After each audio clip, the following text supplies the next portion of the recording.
Quantos morreram na Segunda Guerra? Ninguém sabe. A margem de erro é de 30 milhões de pessoas. Depois da Primeira Guerra, a Alemanha foi humilhada.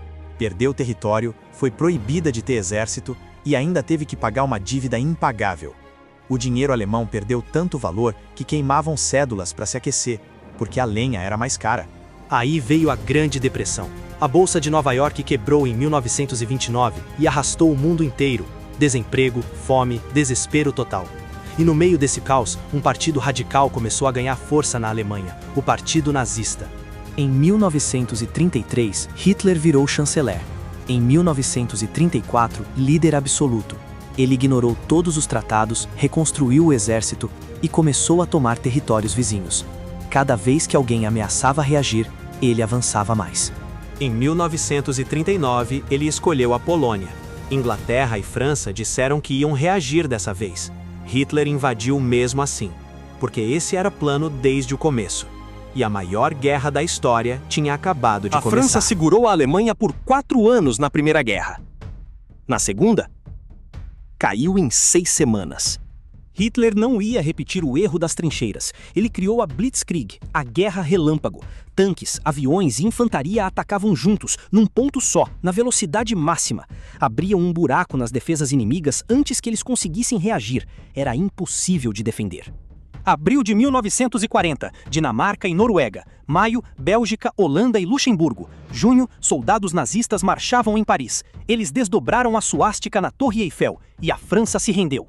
Com a França caída, Hitler usou o território francês para bombardear a Inglaterra. Foi a primeira grande batalha da história travada quase só por aviões. Churchill não deixou o moral inglês afundar nenhuma vez, mesmo com bombas caindo em cima das cidades toda noite.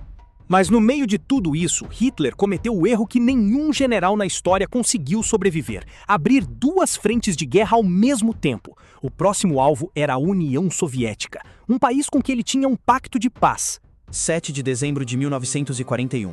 Sem aviso, sem declaração de guerra, 400 aviões japoneses apareceram no horizonte do Havaí. O objetivo era um só: destruir a marinha americana no Pacífico, antes que ela pudesse reagir. 6 porta-aviões, 30 submarinos, mais de 400 aviões. Em menos de 2 horas, navios afundaram, hangares viraram cinza e centenas de soldados morreram dormindo. Os Estados Unidos tentavam ficar fora da guerra. Esse ataque acabou com isso. No dia seguinte, Roosevelt declarou guerra contra o Japão, e automaticamente contra a Alemanha e a Itália também. O maior país do mundo acabava de entrar no conflito. O Japão achou que ia paralisar os americanos. Errou feio. Em 6 meses, os Estados Unidos já estavam revidando, e a partir daí nunca pararam de avançar no Pacífico. Pearl Harbor é lembrado como um desastre americano, mas na prática foi o maior erro estratégico do Japão. Eles cutucaram exatamente quem não deveriam ter cutucado. 6 milhões de pessoas, assassinadas de forma sistemática, organizada, industrial. Isso é o Holocausto. Desde que Hitler assumiu o poder, judeus eram perseguidos, perderam empregos, propriedades, direitos. Conforme a Alemanha foi conquistando países, a perseguição foi crescendo. Até que em 1942 viram o extermínio em massa. Campos de concentração espalhados pela Europa. Câmaras de gás que matavam centenas de uma vez. Crianças usadas em experimentos por médicos nazistas. Os historiadores chamam isso de indústria da morte, porque era exatamente isso. Só em Auschwitz, mais de 1 milhão de pessoas foram assassinadas. No total do Holocausto, mais de 6 milhões de judeus mortos. Quase 2/3 de todos os judeus que viviam na Europa. O mundo demorou para querer enxergar o que estava acontecendo. E quando enxergou, já era tarde demais para milhões de pessoas. Esse é um dos capítulos mais sombrios da história humana. E não pode ser esquecido. Enquanto o mundo ignorava o Holocausto, Hitler cometeu o erro que nenhum general na história conseguiu sobreviver: abrir 2 frentes de guerra ao mesmo tempo. Em junho de 1941, Hitler traiu o pacto de paz com Stalin e invadiu a União Soviética com 4 milhões de soldados, o maior exército invasor da história. No início foi devastador. Batalhas imensas, territórios conquistados, soviéticos recuando em todo lado. Mas aí chegou o inverno. Menos 30 graus. Motores de tanque congelando, soldados morrendo de frio antes de chegar no inimigo. E os soviéticos usaram isso. Lançaram uma ofensiva no pior momento possível para o exército alemão. Em Stalingrado, milhares de soldados lutaram de casa em casa por meses. No final, os soviéticos cercaram completamente o exército alemão. Sem comida, sem munição, congelando. Os que não morreram se renderam. Foi a primeira grande derrota nazista. Hitler nunca mais recuperou a iniciativa. E agora os aliados sabiam que era a hora de dar o golpe final, pelo oeste.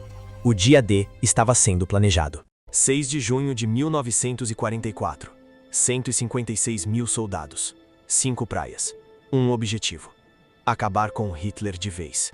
Os aliados sabiam que para derrotar a Alemanha precisavam reconquistar a Europa pelo oeste. O plano era simples e absurdamente arriscado: desembarcar às escuras na costa da França dominada pelos nazistas. Pouco depois da meia-noite, 24 mil paraquedistas pularam na escuridão. De manhã, ondas de soldados desembarcaram nas praias da Normandia sob fogo constante. Praias minadas, metralhadoras de todos os lados. Utah, Omaha, Gold, Juno e Sword. Omaha foi um banho de sangue, mas as praias foram tomadas. A partir daí, os aliados foram avançando pela França. Em 25 de agosto de 1944, Paris foi libertada. Os alemães agora apanhavam pelo oeste, pelo leste e pelo sul ao mesmo tempo. O cerco estava fechando. O dia D foi o começo do fim para a Alemanha nazista. Faltava só uma coisa para encerrar a guerra. E ela seria a decisão mais controversa da história moderna. O Brasil entrou na Segunda Guerra e lutou na Itália. Isso a maioria não sabe, mas os alemães aprenderam da pior forma. No início, o Brasil tentou ficar neutro, tinha relações comerciais com os dois lados. Mas quando navios brasileiros começaram a ser afundados pela Alemanha, o povo foi às ruas exigir guerra. Em agosto de 1942, o Brasil declarou guerra ao eixo. Os soldados brasileiros chegaram na Itália em 1944, completamente despreparados, sem experiência de combate, sem equipamento próprio, tudo americano. Tiveram que aprender a lutar no meio da guerra, no inverno europeu, com temperatura abaixo de zero. O maior desafio foi Monte Castelo, uma posição montanhosa fortemente defendida pelos alemães. 3 ataques fracassaram. No quarto, em fevereiro de 1945, brasileiros e americanos tomaram a posição. Os alemães não esperavam tanta determinação. A Força Expedicionária Brasileira lutou com garra do início ao fim. E quando a guerra acabou, voltaram para casa sem o reconhecimento que mereciam. O último episódio conta como tudo terminou, da forma mais violenta possível. 6 de agosto de 1945. Uma única bomba destruiu uma cidade inteira e matou 80 mil pessoas em segundos. O Japão se recusava a se render, mesmo com a guerra praticamente perdida. A resposta dos aliados foi o avião Enola Gay, sobrevoando Hiroshima e soltando a Little Boy. Urânio do tamanho de uma bola de tênis, com força equivalente a 15 mil toneladas de dinamite. 3 dias depois, Nagasaki sofreu o mesmo destino, com mais 50 mil mortos instantâneos, e milhares continuavam a morrer por anos por causa da radiação. O Japão finalmente se rendeu, e a Segunda Guerra havia acabado. O saldo final foi de 50 a 80 milhões de mortos em menos de 6 anos. O mundo que vivemos hoje, a ONU, a Guerra Fria, a era nuclear, foi completamente moldado por esse conflito. Se as bombas eram necessárias é um debate que existe até hoje. O que não tem debate é que nunca mais pode acontecer. Obrigado a quem acompanhou a série do início ao fim.